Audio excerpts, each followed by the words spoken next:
네, 이재명 대통령이 미국과 일본에 이어 어제는 중국 정상과 전화 통화를 했습니다. 또 조금 전에 전해드린 것처럼 다음 주에는 G7 정상회의에도 참석을 할 예정인데요.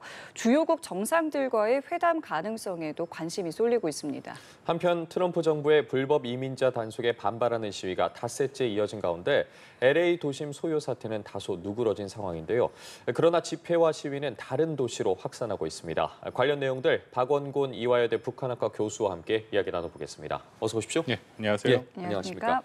먼저 이재명 대통령이 취임 후 처음으로 중국의 시진핑 국가주석과 통화를 했습니다. 앞서 미국의 트럼프 대통령 그리고 일본의 이시바 총리에 이어서 중국과 마지막으로 통화를 했는데 통화 시간은 가장 길었다고 하더라고요. 이 통화 순서에 좀 의미를 부여해야 될까요? 뭐 여러 해석들이 나오던데요. 앞으로 다른 국가 정상과도 계속 통화를 하겠죠. 근데 현재 통화된 3개국이 사실은 한국의 가장 대외 정책의 핵심 국가들이고 그리고 이 어떤 국가랑 먼저 통화를 하는지가 사실상 상당히 정치적 또 외교적 의미를 찾습니다. 예. 원래 외교 영역이라는 것은 이런 상징성, 어떻게 보면 규범, 또 프로토콜 그런 것들이 매우 중요하죠. 그거 자체가 외교라고 볼 수 있는데요. 근데 그런 면에서는 뭐 이재명 대통령이 계속해서 대선 기간에도 했던 그 얘기들이 그대로 이루어지고 있다라고 판단이 됩니다. 그때도 기억들 하시겠지만 일단 굳건한 한미 동맹을 가장 강조를 했고 거기서 한미일 협력 또한 강조를 하면서 중국과 러시아의 관계도 개선하겠다라는 게 기본 입장이었죠. 그래서 이번에도 정확히 그 순서를 따랐다. 트럼프 대통령과 얘기를 했고 그 다음에 이시바 일본 수상이랑 얘기를 한 후에 시진핑 수석까지 얘기를 했는데요. 시간은 글쎄 거기까지 뭐 의미를 두기는 좀 어렵다고 생각이 되고 그것보다는 오히려 어떤 대화가 오고 갔는지 그것이 좀 더 중요하다고 생각합니다. 그러면 시진핑 주석과의 전화 내용, 그러니까 오고 간 이야기 말씀하셨으니까요.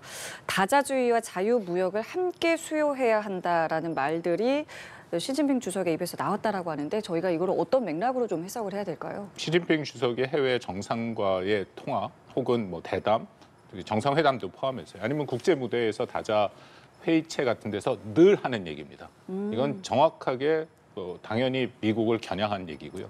미국이 자국 우선주의로 관세의 장벽을 쌓고 무역 장벽을 쌓고 있는 것에 대해서 비판하는 당연히 미국이라는 얘기는 안 합니다만 다 알 수 있게 그렇게 얘기를 하는 것이고요. 예. 늘 강조해 온 메시지다. 그래서 이건 뭐 특별하다고 생각지는 않고요. 저는 그거보다는 네. 한 발언 중에 눈에 띄는 발언이 있는데요. 무슨 말이 있냐면은 양자 관계, 그러니까 결국 한국과 중국과의 관계죠. 한중 관계를 시종 정확한 궤도를 따라 앞을 향해 발전해야 된다. 이제 그런 표현이 나왔어요. 그러니까 정확한 궤도라는 것은 한중이 정확한 방향, 궤도에서 벗어나면 안 된다. 그런 의미를 담고 있거든요. 그래서 뭐 제 해석이 과하다고 생각지는 않은데 이거는 지난 2017년에 사드 사태 때 했던 비슷한 표현들이 나왔고 또 하나는 최근에 대만 문제로 워낙 굉장히 민감하지 않습니까? 근데 그것들을 좀 경고한 셈이 돼 있지 않느냐라는 저는 판단이 들고요. 근데 그거 외에도 뭐 나머지는 일반적인 인사인데 또 하나는 좀 긍정적인 메시지로 하나 보이는 게 한한령 해제 가능성에 대해서 시 주석이 이런 표현을 썼습니다. 문화 교류를 심화하고 아시다시피 한한령의 대부분이 해제가 됐죠. 근데 여전히 남아 있는 게 우리 한국 뭐 아티스트들이 여전히 중국에서 혹은 또 우리의 많은 컨텐츠, 문화 컨텐츠들이 중국에서 소비되지 못하는 것 여전히 막고 있으니까 그게 마지막 단계거든요. 아마 그것이 풀릴 가능성이 저는 있다라고 생각합니다. 그리고 이 통화에서요 나가서 하나가 제가 그 말씀을 또 했는데 그 비핵화 문제 얘기가 나왔어요. 그 이재명 대통령이 먼저 한반도 비핵화에 중국의 건설적 역할을 그렇게 요청을 했는데 여기에 시 주석이 한반도 평화 안정이라는 표현이 나왔거든요. 이것도 우리가 주목해 볼 만한 것이 중국은 지난 3년 정도부터 이 비핵화라는 표현을 전혀 쓰지 않습니다. 그러니까 일종의 북한 편을 드는 거죠. 이것이 한반도 비핵화든 북한 비핵화든 그 표현을 안 쓰고 그냥 한반도의 안정과 평화.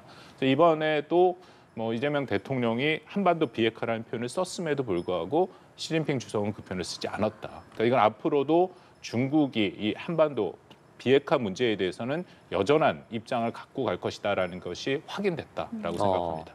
그리고 이번 통화에서요. 지금 이재명 대통령이 11월에 경주에서 열리는 에이펙 정상회의에 시진핑 주석을 초대를 했습니다. 만약에 이제 시 주석이 방한을 하게 되면 이게 11년 만인데 그 가능성에 대해서는 좀 어떻게 보고 계세요? 11년이라는 게 2014년 박근혜 정부 때 오고 사실 굉장히 오랫동안 안 예. 왔죠. 그래서 그간에 한국 정부에서는 늘 이제 오고 가고 하는데 이게 외교라는 것은 상호주의입니다. 그래서 사실 원칙은 한 번 왔으면 한 번 가야 되고 뭐 여러 가지 이유로 시진핑 주석이 안 왔죠. 뭐 중국 문제도 있었고 또 우리는 정부가 바뀌는 이유도 있었고 사드 사태도 있었고 여러 가지 이유가 있었는데 저는 이번에 올 가능성이 좀 높다고 봅니다. 몇 가지 이유가 있는데요. 왜냐하면 아까 잠깐 한학령 말씀드린 같은 이유인데 현재 중국은 미국과 전략적 경쟁을 심각하게 하고 있고 그렇다면 중국의 입장에서는 어떻게든지 미국의 우호국 동맹국을 일정 수준 자기 편으로 끌어들 필요성이 있다는 겁니다. 그래서 시진핑 주석이 사실 프랑스나 독일 같은데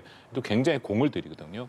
예. 그렇다면은 새롭게 한국 정부가 등장해서 이제 대외 정책 기조와 원칙을 다시 작성하고 나가는 이 시점이 중국에게는 기회일 수 있다는 거죠. 그래서 어떻게든지 좀 더 자신들이 한국에 대한 우호적인 입장과 인식을 보임으로써 한국을 중국 쪽으로 좀 더 유리하게 끌어오려고 하는 그런 노력은 있을 수 있다. 그래서 제가 아까 말씀드린 한한령도 조기에 완전히 풀릴 가능성도 있어 보이고요. 또 하나는 내년이 에이펙 의장국 중국입니다. 근데 그것도 중국이 신경을 쓰겠죠. 올해 안 오고 한국이랑 해서 또 뭐 그렇게 할 가능성은 커 보이진 않고 에이펙은 또 시진핑 주석이 좀 부담 없이 올 수 있는 거기 때문에 올 수 있다라는 판단을 하고 있습니다. 미국에서도 한미 이제 양국 정상이 통화를 했고 한미 동맹이 굳건할 것으로 확신한다라고 밝혔습니다. 자, 이렇게 되면은 이제 이재명 정부는 이제 실용 외교를 강조하고 있는데 지금 말씀하신 것처럼 중국에서도 그리고 미국에서도 어쨌든 지금 양국 간의 어떤 힘겨루기 속에서 우리의 어떤 스탠스를 굉장히 좀 예의주시할 텐데요.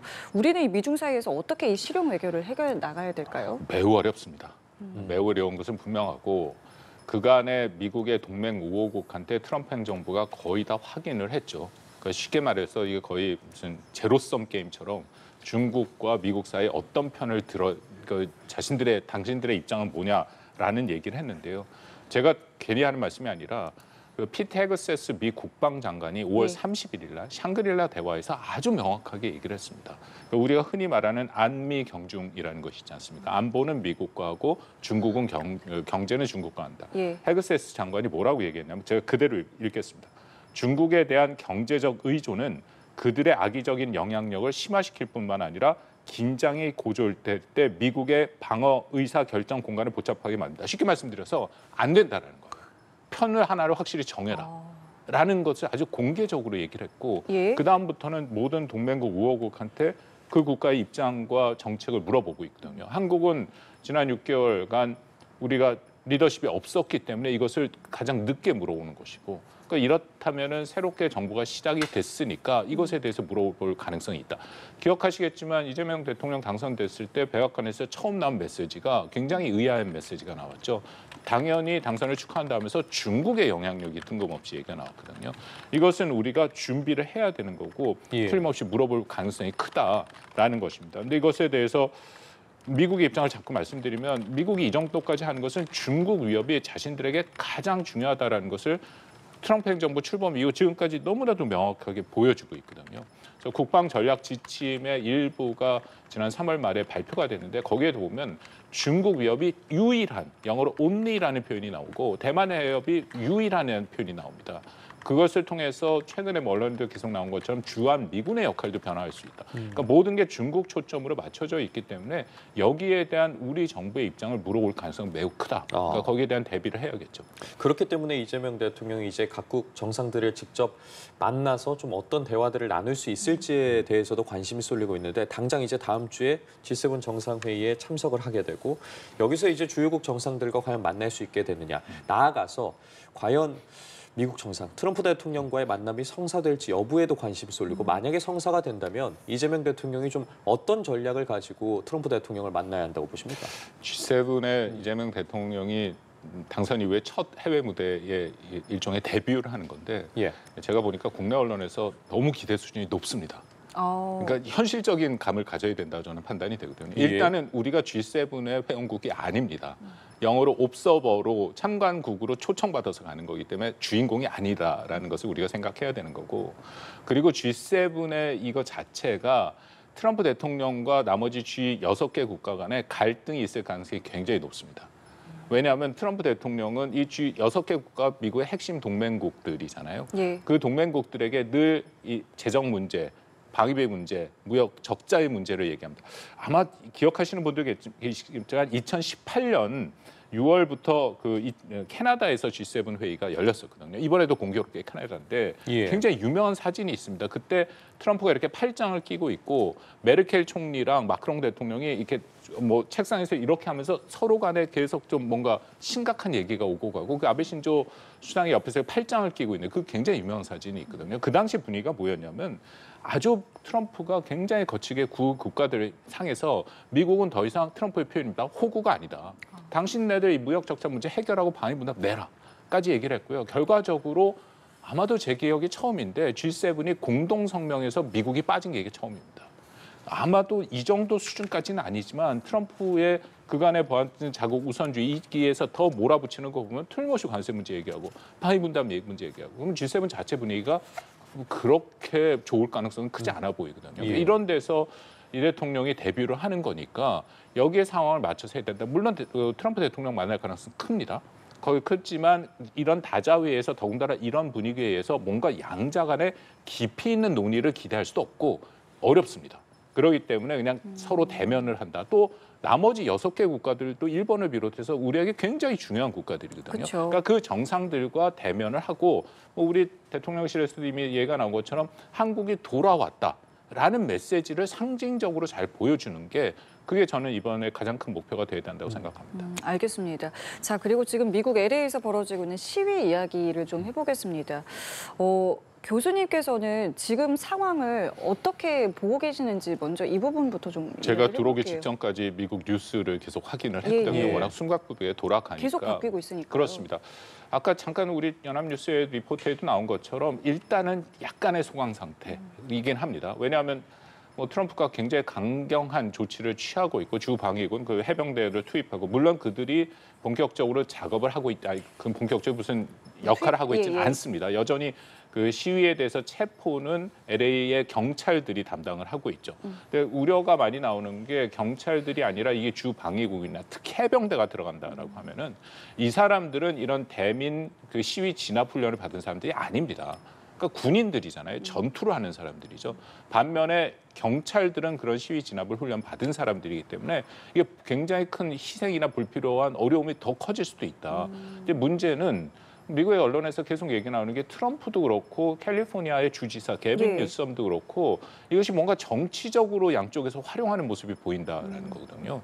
왜냐하면 트럼프 입장에서는 이거 자체가 자기의 핵심 대선 공약이자 정책인 불법 이민자 문제를 훨씬 더 부각시킬 수 있는 그런 하나의 중요한 사례로 사용하고 있고 게빈 뉴섬은 사실은 민주당의 차기 대선 주자 후보군에 있는 사람입니다. 굉장히 진보의 아이콘 같은 사람이거든요. 그렇기 때문에 자신도 이번에 확실히 트럼프와 이런 각을 세우는 모습을 보여주겠다라는 이제 그런 정치적인 입장도 있다라는 게 현재 나오는 얘기이기도 합니다. 예, 지금 트럼프 대통령도 강경한 대응을 이어가겠다고 밝힌 상황이고 트럼프 대통령의 장남인 트럼프 주니어도 92년 당시였죠. LA 폭동 당시 한인에 대한 관련한 부분은 사진을 또 SNS에 올리면서 우리 시민사회의 좀 걱정도 커지고 있는 상황인데 앞으로 좀 어떻게 흘러갈 거라고 보세요? 말씀드린 것처럼 군이 동원돼서 과연 시위 진압에 들어갈 것이냐 매우 중요하고요. 그게 들어가면은 희생이 커질 가능성이 높다라는 것이고 미국이 주 방위군 같은 경우는 일단 주의 동의가 있어야 됩니다. 근데 그거 없이 대통령이 직접 주 방위군을 통제해서 활용했던 게 1965년에 그 당시에 그 엘리바마주에서 근데 흑인 참정권 인종 문제가 생겨서 그 주지사가 문제가 됐기 때문에 주 방어군을 주지사가 동원해 버렸거든요. 그랬더니 연방 정부에서 통제권을 갖고 온 사례인데 이게 굉장히 다른 세대긴 하지만 지금은 오히려 연방 정부에서 주 방위군을 활용하겠다. 그러니까 그 문제가 일정 수준 시위의 격화에 관련이 있습니다만 해결이 돼야 되는 거고 또 하나는 이게 다른 도시로 또 번질 수가 있거든요. 이 바탕에 깔려 있는 게 결국 트럼프를 찬성해서 트럼프를 지원하고 지지했던 미국민이 50%고 또 그렇지 않은 미국민이 50% 있다라는 겁니다. 그 50%의 나머지 사람들은 트럼프가 하고 있는 여러 가지 문제에 대해서 심각한 문제 제기를 하고 있는 거고 특히 이것이 발단이 된 것은 불법 이민자 문제인데 우리가 알다시피 미국은 이민자의 나라지 않습니까? 이들에게 이민이라는 것은 불법도 있고 합법도 있고 한데 그 사람들을 이런 식으로 일방적으로 추방한다는 건 이 사람들에게 생존이 걸려 있는 문제거든요. 그 시위가 격해질 수밖에 없다. 결국은 정치적으로 해결해야 할 문제다라고 생각합니다. 알겠습니다. 교수님 오늘 말씀은 저희 여기까지 함께하겠습니다. 지금까지 박원곤 이화여대 북한학과 교수와 함께했습니다. 감사합니다. 고맙습니다.